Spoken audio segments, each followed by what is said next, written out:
Delhi breaking. एसपीओएस के मुद्दों को लेकर जम्मू कश्मीर के सेवा सिंह बाली व सुप्रीम कोर्ट ऑफ इंडिया के वकील ने की अहम प्रेस कॉन्फ्रेंस। सभी एसपीओएस को कांस्टेबल के बराबर हक दिलाने के लिए जम्मू कश्मीर के सेवा सिंह बाली ने रखी मांग।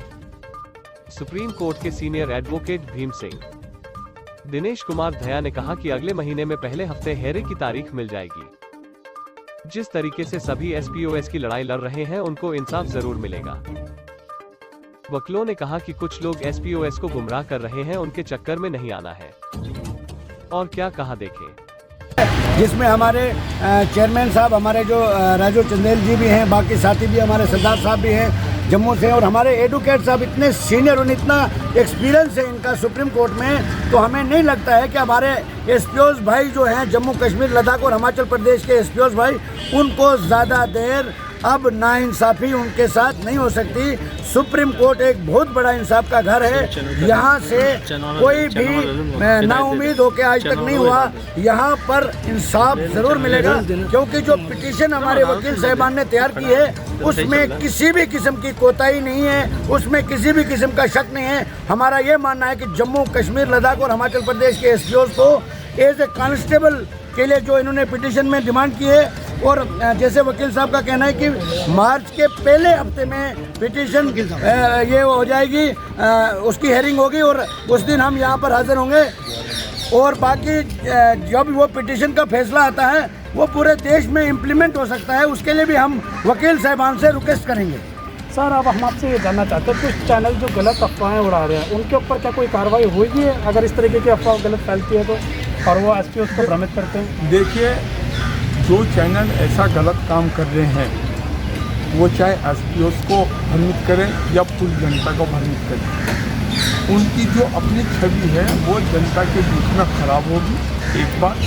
दूसरी बात, अगर वो कोई गलत काम कर रहे हैं तो उनके लिए बहुत सारी ऐसी संस्थाएं हैं जहाँ पर के उनको कोई पैसा रेगुलर पेमेंट नहीं होता है। हमारा कहना ये है कि एटलीस्ट उनको जो है, जो कांस्टेबल हैं पुलिस के, जम्मू कश्मीर पुलिस के जो कांस्टेबल हैं, उनके एतबार समझा जाए और उन्हें वही एक्स ग्रेशिया पेमेंट मिलना चाहिए जब उनका शहीद हो जाते हैं, और उनको वही पे स्केल्स मिलना चाहिए, और उनका प्रमोशन भी उसी तरीके से होना चाहिए जैसा कि कांस्टेबल्स का होता है। सर, लेकिन जिस तरीके से अब सुप्रीम कोर्ट में ये केस आ चुका है, कब तक इसकी हेयरिंग होगी, क्योंकि काफ़ी टाइम हो चुका पिटीशन दायर किए? ये मार्च के फर्स्ट वीक में लगेगी पिटीशन और कोर्ट में लगेगी, तब इसकी हेयरिंग होगी। कब तक हो सकती है हेयरिंग की कोई? मैं ये समझता हूँ कि मार्च 2, 3, 4 में इसकी हेयरिंग हो जाएगी। सर, क्या कहना है, जिस तरह से और लोग भी इसको गलत दिशा दे रहे हैं इस केस को, उसके बारे में क्या कहना? कई लोग कह रहे हैं लेबर कोर्ट चले जाएंगे, ऐसा चले जाएंगे, क्या कहना सर इसके बारे में? देखिए, इंडस्ट्रियल डिस्प्यूट जो होती हैं वो सिर्फ उनकी होती हैं जो वर्कमैन होते हैं, जो इंडस्ट्रीज में काम करते हैं, क्योंकि इनका इंडस्ट्री से दूर दूर तक कोई ताल्लुकात नहीं है, ये वर्कमैन की डेफिनेशन में नहीं आते, तो इनका लेबर कोर्ट में ये पिटीशन मेंटेनेबल नहीं है। अच्छा सर, जिस तरीके से लगातार ये केस उठाया जा रहा है, लगता है कि जो सुप्रीम कोर्ट की जजमेंट आएगी वो एसपीओस के फेवर में आएगी? मैं ये मानता हूँ कि जिस दिन हमने पिटीशन डाली थी उस पोजीशन में और आज की पोजीशन में बड़ा फ़र्क है। अब उनको एस ग्रेशिया पेमेंट भी ज़्यादा मिलने लगा है और उनकी सैलरी भी कुछ बढ़ाई गई है।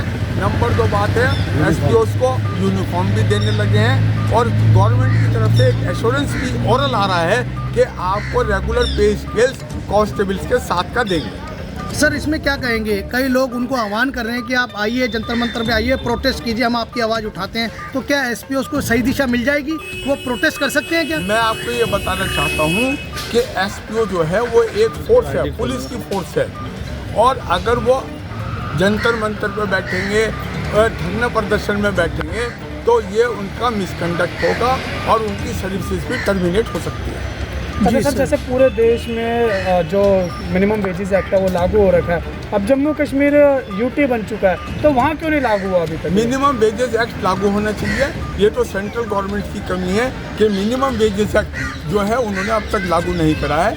ये सेंट्रल गवर्नमेंट की जिम्मेदारी है आज के दिन कि वो मिनिमम वेजेस एक्ट तो लागू ही करें, जिससे कि वर्कमैन को और दूसरे व्यक्तियों को जो काम करते हैं उनको वही वेजेस मिले जो और दूसरे व्यक्तियों को मिलती है। तो सर उसमें क्या रहेगा, उस पिटीशन में कौन कौन सी चीज़ें, कौन कौन से पॉइंट डाले हैं जो पिटीशन आपने दायर की है, जो एसपीओ जानना चाह रहे हैं सर? हमारा सबसे पहला पॉइंट ये है कि जितने भी एसपीओज हैं जिनकी 5 साल की रेगुलर सर्विस हो गई है उन्हें रेगुलर करा जाए और उनको एट पार वही वेजेस दी जानी चाहिए, पेमेंट पे स्केल देने चाहिए जो कि कांस्टेबल्स को या उनके ऊपर वाले व्यक्तियों को दिए जाते हैं। जी शुक्रिया, धन्यवाद सर। सेवा सर हम आपसे भी जानना चाहते हैं क्योंकि आप लगा सर थोड़ा आगे आ जाइए आप भी साथ खड़े रहिए। थोड़ा आगे आ जाइए सेवा सर बता रहे आप, क्योंकि ये लड़ाई लेके जम्मू कश्मीर से दिल्ली तक आए, सुप्रीम कोर्ट में पिटीशन दायर किया, आज आपके साथ वकील खड़े हैं सारे, क्या कहना चाहेंगे आज? सबसे पहले मैं आपकी जानकारी में बताना चाहूँगा कि इस मुद्दे को मैं पिछले 6-7 साल से उठा के चल रहा हूँ और मैं दिल की गहराइयों से उन 35,000 परिवार की तरफ से जम्मू कश्मीर, लद्दाख और हिमाचल प्रदेश के जो हमारे एसपीओज भाई और बहनें हैं उनकी तरफ से इन एडवोकेट साहिबान का तहे दिल से शुक्रिया अदा करना चाहता हूँ जिन्होंने हमारे उन गरीबों की फरियाद के ऊपर अमल किया और इस पिटीशन को सुप्रीम कोर्ट में फ़ाइल करवाया और जिसमें हमारे डीके गर्ग साहब हमारे एडवोकेट हैं और धनंजय गर्ग साहब भी हमारे एडवोकेट हैं, अभिषेक गर्ग साहब हमारे एडवोकेट हैं और प्रोफेसर भीम सिंह जी जो हैं सीनियर एडवोकेट हैं और जय माला जी वो भी एडवोकेट हैं इस केस को देखने। और हमें पूरा भरोसा है सुप्रीम कोर्ट पर यानी हिंदुस्तान की सबसे बड़ी अदालत पर कि उनके साथ जो आज तक नाइंसाफ़ी हुई है और इन्होंने जो हमारे एडवोकेट साहिबान ने पिटीशन को जिस तरीके से तैयार किया है उसमें किसी भी जगह कोई कोताही नहीं बरती गई और उसमें इन्होंने सिंपल मांगा है कि जब एक बेल्ट फोर्स में एक एसपीओ भी वही ड्यूटी करता है जो कांस्टेबल करता है तो फिर तनख्वाहों में इतना अंतर क्यों। तो मैं मुबारकबाद देना चाहता हूं तमाम एडवोकेट साहिबान को कि जिस तरीके से इन्होंने उन गरीब परिवारों की फरियाद को सुप्रीम कोर्ट ऑफ इंडिया में पिटीशन फाइल करके जिस जंग को ये लड़ रहे हैं मैं उनकी तरफ से इनको दिल की गहराइयों से मुबारकबाद देता हूँ और हमें पूरा भरोसा है कि सुप्रीम कोर्ट ऑफ इंडिया एक इंसाफ का घर है, यहाँ से तमाम 35,000 परिवारों को इंसाफ ज़रूर मिलेगा। सर जिस तरीके से लगातार कुछ ऐसे चैनल्स हैं जो कह रहे हैं कि अब वो उनकी आवाज़ उठाएंगे और लेबर कोर्ट में एक केस लेके जाएंगे और जंतर मंतर बुला रहे हैं, उनके लिए क्या कहना चाहेंगे? उसका सीधा सा जवाब हमारे एडवोकेट सीनियर एडवोकेट साहब ने दे दिया और मैं एक बात और बताना चाहूँगा कि अब जब आवाज़ उठने लगी है, पूरा देश इस आवाज़ के साथ जुड़ा हुआ है तो तब जाके अब लोगों को याद आ रही है। और दूसरा आपकी जानकारी में बताना चाहता हूँ, वार्न करना चाहूँगा उन लोगों को कि हमारे जम्मू कश्मीर, लद्दाख और हिमाचल प्रदेश के एसपीओ को गुमराह न करें क्योंकि बेल्ट फोर्स में होने के बाद वो प्रोटेस्ट नहीं कर सकते हैं। और उन तमाम एसपीओ को भी कहना चाहूँगा कि वो सुप्रीम कोर्ट ऑफ इंडिया पर नज़र बनाए रखें और हमारे जो एडवोकेट साहिबान इस केस को लड़ रहे हैं उन पर उनको यकीन रखना चाहिए। और हमें पूरा भरोसा है कि सुप्रीम कोर्ट से तमाम हमारे जम्मू कश्मीर, लद्दाख और हिमाचल प्रदेश के एसपीओ को इंसाफ ज़रूर मिलेगा। सर वकील साहब आपसे एक सवाल है कि जो बड़ी आस लगा के बैठे हैं एसपीओ जो डिसंगेज है तो उनको कब तक पहली हेयरिंग कब तक मिल सकती है, उसकी डेट कोई निश्चित हो सकती है क्या? डेट नहीं बता सकता मगर मार्च के पहले हफ्ते में इनकी सुनवाई होगी।